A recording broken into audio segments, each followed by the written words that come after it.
Bismillahirrahmanirrahim. Assalamualaikum warahmatullahi wabarakatuh. Waalaikumsalam warahmatullahi wabarakatuh. Alhamdulillah, kembali lagi dalam program Ngabuburit, nunggu buka puasa bareng teduh.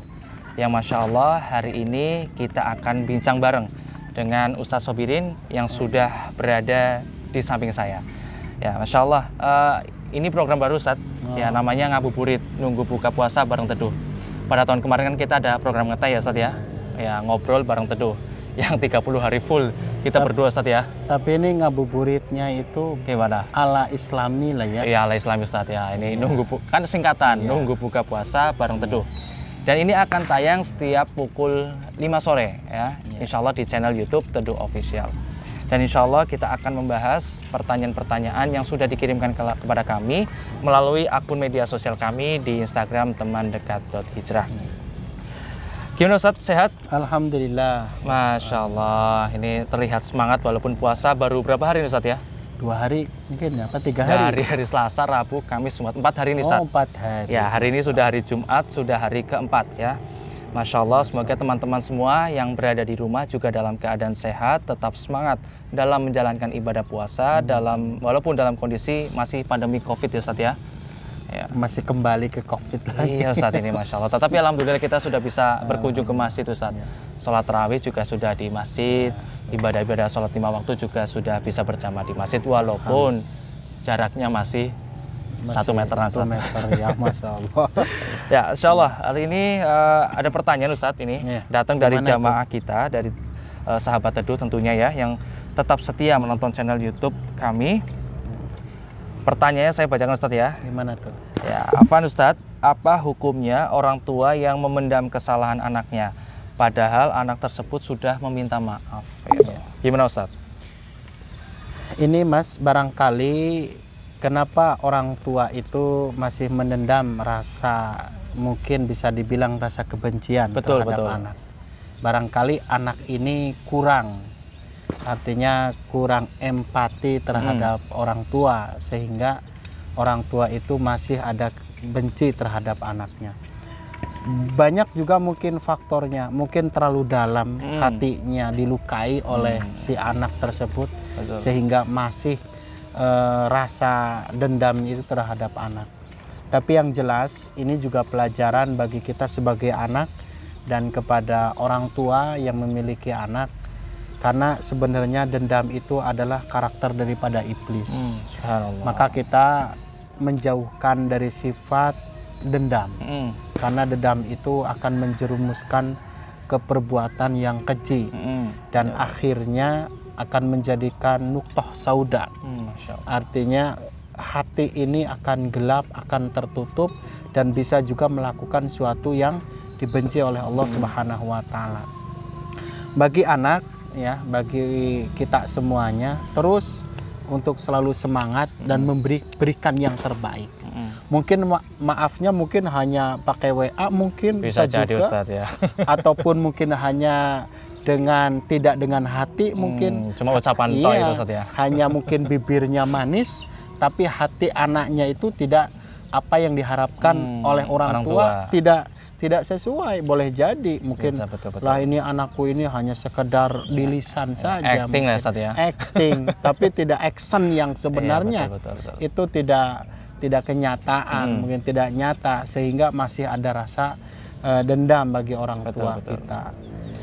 Ya Masya Allah, berarti memang tapi bisa dikatakan, maaf Ustadz ya, orang tua ini bisa dikatakan salah tidak Ustadz? Kalau dalam kasus ini adalah hukumnya apa yang ditanyakan, apa hukumnya orang tua yang memendam kesalahan anaknya? Itu bisa dikatakan maaf, orang tua itu salah, atau hukumnya itu sebagai hukum haram atau dan sebagainya Ustadz? Bang Ustadz. Kalau kita merujuk kepada hadis ya, artinya ketika kita berseteru dengan saudara kita sampai 3 hari marah-marahan, itu kalau menurut hadis kita kembali, itu emang hukumnya haram. Melebihi daripada 3 hari. Lebih dari 3 hari hukumnya haram semua. Haram mungkin. Nah, ini juga pembelajaran bagi orang tua. Emang ketika disakiti oleh anak itu rasanya yang mungkin sakitnya luar biasa. Tapi ingat, kita harus selalu introspeksi sebagai anak. Kenapa orang tua itu bisa benci sedemikian Betul. sampai begitunya? Karena boleh jadi anak itu melakukan suatu perbuatan yang mungkin itu di luar batas. Betul Ustaz. Masya Allah. Nah, untuk menggantinya artinya supaya orang tua itu tidak berlarut-larut ya dengan dendam tersebut, maka kita terus sebagai anak untuk berjuang dan jangan putus asa. Ya Ustaz. Dan jangan sampai mengatakan, loh itu bukan ayah saya, oh itu bukan bunda saya, bukan ibu saya, karena masih merasa masih menendam rasa dendam kepada anaknya. Jangan, ingat, kita dilahirkan, kita dirawat dengan susah payah oleh ibu kita, oleh orang tua kita yang luar biasa perjuangannya. Kemudian kita lukai orang tua kita, kemudian orang tua kita pada waktu itu sedang sedih, maka ya maklumlah. Betul Ustaz. Ya, Masya Allah. Jadi memang tadi di garis bawahi Ustaz ya, tadi yang saya tangkap adalah mungkin orang tua itu memendam kesalahan kita, itu kurangnya introspeksi diri kita Ustaz ya. Mungkin ada kesalahan-kesalahan yang tadi Ustaz sampaikan bahwa mungkin ada hal-hal yang menggores hati orang tua. Jadi ini sebagai bagian muhasabah diri atau introspeksi diri bagi kita sebagai anak, bahwasanya jangan sampai kita menempatkan bahwa kita selalu benar Ustaz ya. Ya balik lagi, orang tua itu memang dikatakan salah atau benar, mereka orang tua kita Ustaz ya. Mereka panutan kita, mereka adalah orang tua kita dan kita harus hormati beliau Ustaz ya. Jadi gimana Ustaz, kalau memang sudah terjadi kasus seperti ini Ustaz, apakah ada tips-tips dari Ustaz sendiri agar si anak ini bisa meluluhkan hati kedua orang tuanya untuk tidak memendam kesalahannya? Bagi seorang anak yang mempunyai problem seperti itu ya, yang pertama, jangan lupa untuk selalu mendoakan kedua orang tua. Penting itu Ustaz ya? Itu sangat penting. Tatkala orang tua itu marah kepada anaknya, maka terus doakan. Dan doa itu berikan doa yang terbaik supaya hati orang tua kita itu menjadi luluh, menjadi lembut hatinya. Ya Ustaz.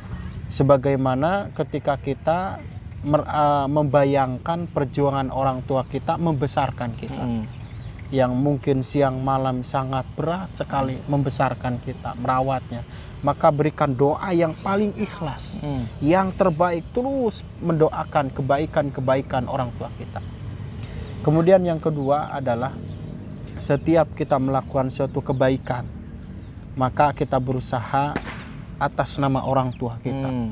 Kita mau berinfak Mas, misalnya ke tempat panti asuhan, tempat sosial, ke dimanapun, atas nama orang tua kita. Betul. Supaya apa? Di sisi lain kebaikan orang tua itu akan tersebar dengan kebaikan anaknya. Masya Allah. Nah ini terus itu yang kedua. Yang ketiga, selalu memberikan nafkah perhatian kepada orang tua kita. Jangan pernah kita putus asa, jangan pernah kita ini membalas suatu dendam dengan dendam lagi. Betul. Suatu yang terpuji, ya yang tidak terpuji kita balas lagi dengan suatu kejelekan, jangan. Terus kita silaturahim, datangi orang tua, terus minta maaf terus, dan itu ikhlas karena Allah Subhanahu wa taala. Insya Allah lambat laun orang tua itu akan luluh hatinya. Masya Allah. Hasbunallah ni'mal maula wa ni'man nasir. Cukup Allah sebagai penolong kita semua. Betul Ustaz. Masya Allah, ini sebagai tamparan juga bagi kita Ustaz ya, sebagai anak-anak ini kadang juga pernah melakukan kesalahan yang mungkin itu adalah sebuah kesalahan besar bagi diri kita untuk orang tua Ustaz ya.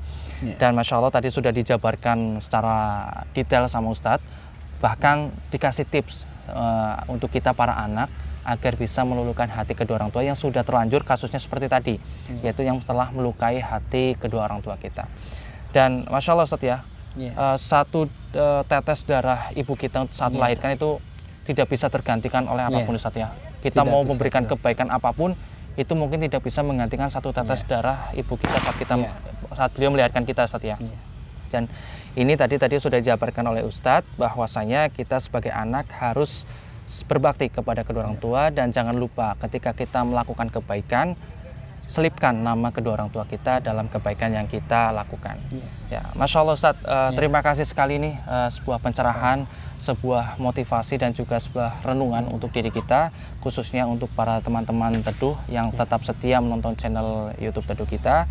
Dan insya Allah kita akan kembali lagi Ustadz ya dengan beberapa pertanyaan-pertanyaan yang lainnya yang menarik tentunya dalam seputar Ramadan ini.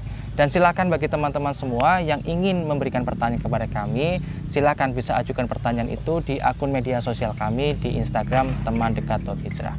Insya Allah akan kami sampaikan kepada ustadz-ustadz yang akan tayang pukul 5 sore ini. Terima kasih Ustadz ya, sama-sama. Atas waktunya Ustadz ya. Semoga kita akan bisa ketemu lagi dan membuat video-video yang lebih baik lagi Ustadz. Insya Allah, insya Allah. Terus berjuang, jangan pernah lelah. Insya Allah Ustadz. Amin, ikhlaskan karena Allah, insya Allah Allah akan memberikan balasan fitunya wal akhirah. Amin, amin, amin ya rabbal alamin. Sekian video dari kami. Terima kasih. Wassalamualaikum warahmatullahi wabarakatuh. Waalaikumsalam warahmatullahi wabarakatuh.